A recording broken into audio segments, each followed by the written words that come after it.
Este podcast se presenta por cortesía de Movistar Empresas, el aliado que está transformando negocios en Argentina, Chile, Colombia, Ecuador, Perú, Uruguay, México y Venezuela, brindando soluciones digitales que se ajustan a cada necesidad y potenciando sus operaciones con servicios en cloud, IoT, seguridad, conectividad, Big Data y advertising.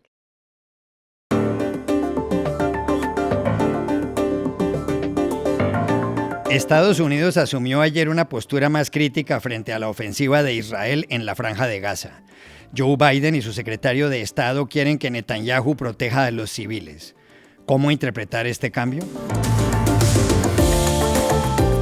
The New York Times comparó ayer la violencia sexual en el tapón de Darién con la de una zona en guerra.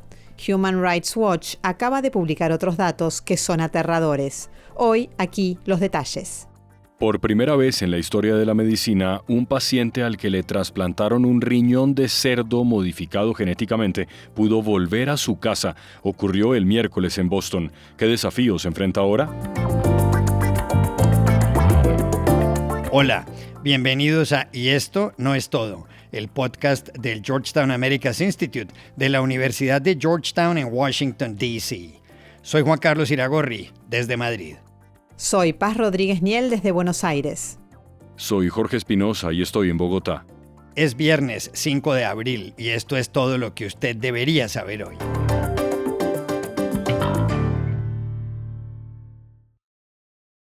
En el Reino Unido y en Estados Unidos, dos de los principales aliados de Israel, crece el descontento por la forma como el primer ministro israelí Benjamín Netanyahu está manejando la guerra en la Franja de Gaza. Según las autoridades de esa zona, los muertos son casi 35,000. La ofensiva comenzó tras los atentados de Hamás en el sur de Israel el 7 de octubre del año pasado.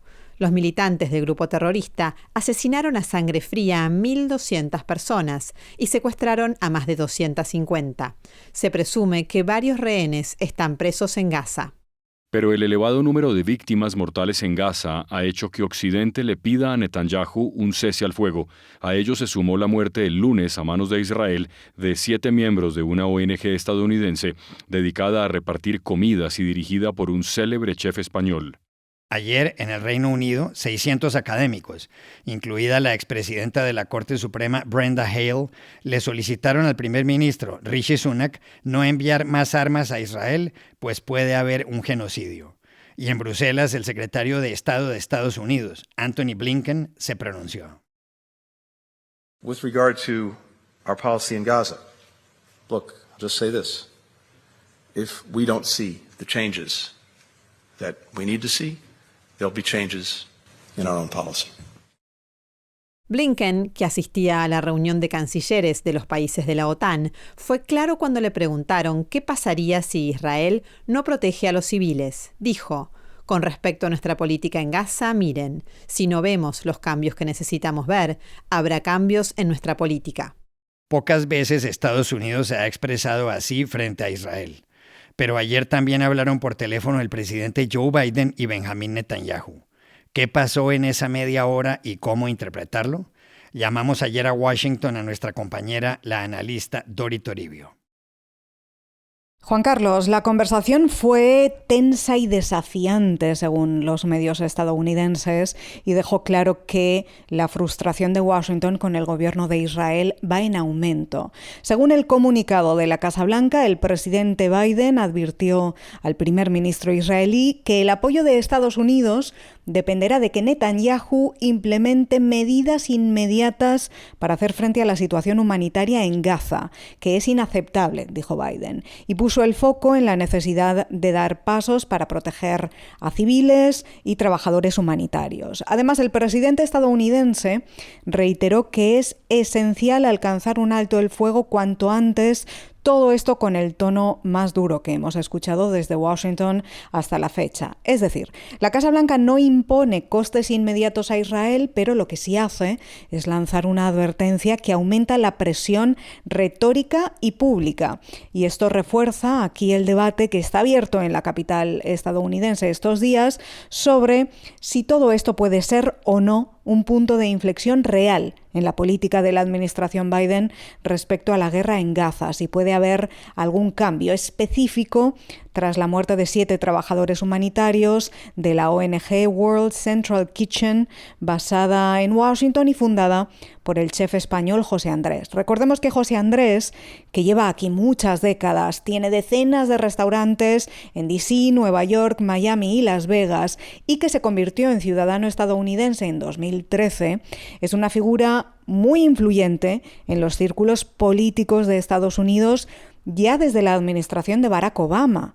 En 2010 fundó además esta organización no gubernamental que se dedica al abastecimiento de comidas en todo el mundo, allí donde haya guerras o desastres naturales, y que ha cobrado especial relevancia estos últimos años con su papel, por ejemplo, en Haití, en Ucrania y ahora en Gaza.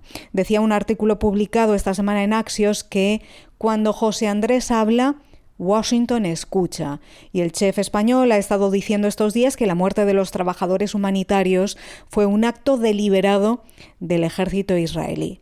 La pregunta es ¿quién está escuchando? De momento la Casa Blanca no ha cambiado su política de apoyo incondicional y militar a la defensa de Israel, tampoco se espera que lo haga a corto plazo. En este apoyo han insistido varios portavoces de la administración Biden en las últimas horas, pero la advertencia y el debate abierto ahí quedan. Y todo esto en año electoral, cuando Gaza es un asunto que ya está pasando factura al presidente Biden entre votantes progresistas, jóvenes y miembros de la comunidad árabe estadounidense en muchos estados que serán clave en noviembre.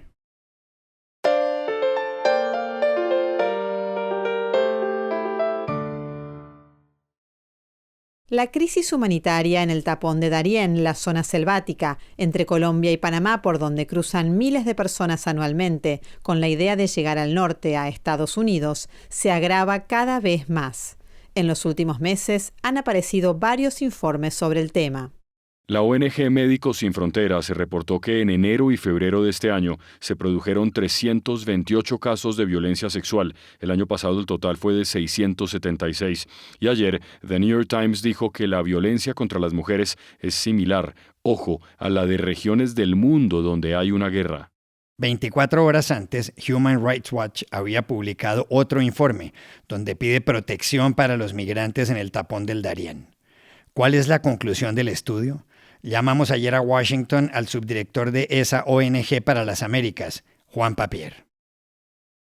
Juan Carlos, lo que hemos documentado en terreno es que los migrantes que cruzan el tapón del Darién están abandonados.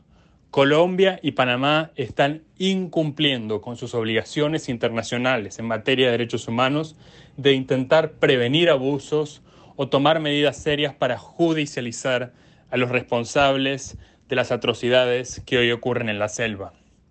Hemos documentado casos de mujeres y niñas que han sido abusadas, violadas al cruzar el tapón del Darién, y como ellas, Médicos Sin Frontera ha dado asistencia a 1.300 personas que reportaron violencia sexual al cruzar la selva. Hemos conocido casos de menores que han quedado dejados a su suerte, muchos de ellos niños no acompañados o que perdieron o se separaron de sus padres en la selva. Hemos conocido casos de personas que han quedado desaparecidas y los esfuerzos de las autoridades para encontrarlos, para rescatarlos o para recuperar sus cuerpos han sido muy limitados. Y lamentablemente estos casos en su enorme mayoría quedan en total impunidad, lo cual beneficia a las bandas criminales y organizaciones delictivas que operan en el tapón del Darién. Esta crisis cada vez se pone peor. Se espera que crucen la selva 700.000 personas este año.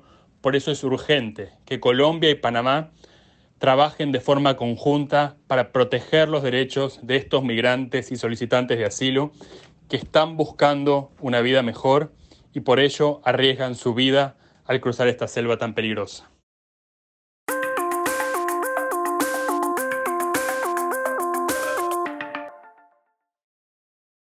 Este podcast se presenta con el patrocinio de Tecnoglass, el poder de la calidad. Tecnoglass es la compañía líder en la manufactura y comercialización de vidrios, ventanas y fachadas para el mercado de la construcción en Estados Unidos y el mundo. Para mayor información, visite nuestra página web www.tecnoglass.com. El miércoles se produjo una noticia sin precedentes en la historia de la medicina. La noticia es que por primera vez logró salir del hospital un paciente al que se le había trasplantado un riñón de cerdo, modificado genéticamente. El paciente se llama Rick Sleiman y tiene 62 años. Sleiman es el tercer ser humano que recibe el trasplante del órgano de un cerdo, modificado genéticamente. Los otros dos murieron en Maryland poco después de trasplantes de corazón. La operación de Sleiman se llevó a cabo en el Massachusetts General Hospital de Boston. Cuando Sleiman iba a dejar el hospital, el doctor Leonardo Riella, director de los trasplantes de riñón, señaló que días atrás el paciente, enterado de los riesgos conocidos o no del procedimiento, fue valeroso y dijo: adelante. Riella, emocionado, dio también las gracias al equipo del hospital. We thoroughly discussed with the patient on multiple occasions all the known and unknown risks of the procedure, and he bravely decided to move forward with the xenotransplantation. My deepest gratitude goes to our MGH team.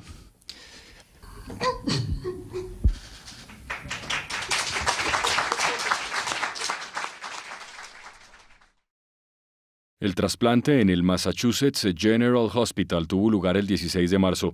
El nuevo riñón de Sleiman ha funcionado bien desde entonces. Los doctores dicen que, por ejemplo, limpia correctamente la sangre, lo que le permitiría al paciente no someterse a diálisis. En 2018, a Sleiman se le había trasplantado un riñón humano, pero 5 años después debió volver a la diálisis. Anualmente, más de 500.000 de estadounidenses se someten a diálisis. Unos 100.000 esperan un trasplante. ¿Cuál es ahora el reto para Rick Sleiman? Llamamos anoche a Cali al director del Servicio de Nefrología Infantil de la Fundación Valle del Lili, el doctor Jaime Manuel Restrepo, que se formó, entre otros, en el Massachusetts General Hospital. Bien, pues el reto inmediato es que el riñón del cerdo pueda mantenerse la mayor cantidad de tiempo posible en el organismo del paciente y funcionando de forma adecuada. Esto se puede lograr justamente porque el riñón del animal ha sido condicionado genéticamente. Además, en este caso en particular fue modificado 69 veces con el fin de dejarlo desprovisto del riesgo de infecciones. Este proceso ha tomado mucho tiempo y mucho trabajo en el Mass General Hospital, pero el objetivo entonces es que el cuerpo del señor Rick Sleiman no rechace el riñón que le han trasplantado, es decir, que se produzca en él lo que se llama tolerancia inmunológica. Y estas son otras cosas que usted también debería saber hoy. El secretario de Estado de Estados Unidos, Antony Blinken, dijo ayer que Ucrania será miembro de la Organización del Tratado del Atlántico Norte, la OTAN. Blinken, que dio esas declaraciones en Bruselas, donde se celebraban los 75 años de la alianza, anticipó que en la cumbre de mediados de año en Washington se diseñará el camino para el ingreso de Ucrania. Para nadie es un secreto que eso molestaría especialmente al presidente ruso Vladimir Putin, cuyas tropas invaden Ucrania desde febrero de 2022. En México, la candidata presidencial oficialista, Claudia Sheinbaum, se pronunció ayer sobre un video difundido por una senadora de su partido, donde se ve a Juan Pablo Sánchez, hijo de la candidata de la oposición, Xóchitl Gálvez, en aparente estado de embriaguez. Yo no estoy de acuerdo en que quien haya utilizado, quien haya puesto este video y se utilice como parte de la contienda. Con los hijos no. Sánchez renunció ayer a una organización de la campaña de su madre llamada Redes de Jóvenes. Además, dijo que hace un año ofreció excusas a quienes estaban cuidando la puerta del club nocturno de Ciudad de México, donde sucedió todo. Y hablando de México, la embajadora de ese país en el Ecuador, Raquel Serur, fue declarada ayer persona no grata por el gobierno de Daniel Noboa. La medida fue tomada en respuesta a las declaraciones el miércoles del presidente mexicano Andrés Manuel López Obrador. López Obrador sugirió que, tras el asesinato en Quito en la campaña de 2023 del candidato Fernando Villavicencio, la aspirante correísta Luisa González, que encabezaba las encuestas, fue relacionada sin fundamento al crimen por parte de algunos medios de prensa, y que eso la hizo desplomar en los sondeos, razón por la cual Noboa fue elegido. Y aquí termina el episodio de hoy de Y esto no es todo, donde siempre habrá más. En la producción estuvo John F. Burnett. Y pueden suscribirse a este podcast en nuestro sitio web, yestonoestodo.georgetown.edu, seguirnos en nuestras cuentas de X y de Instagram, @yestonoestodo, y buscarnos en nuestro canal de YouTube. Chao, hasta la próxima.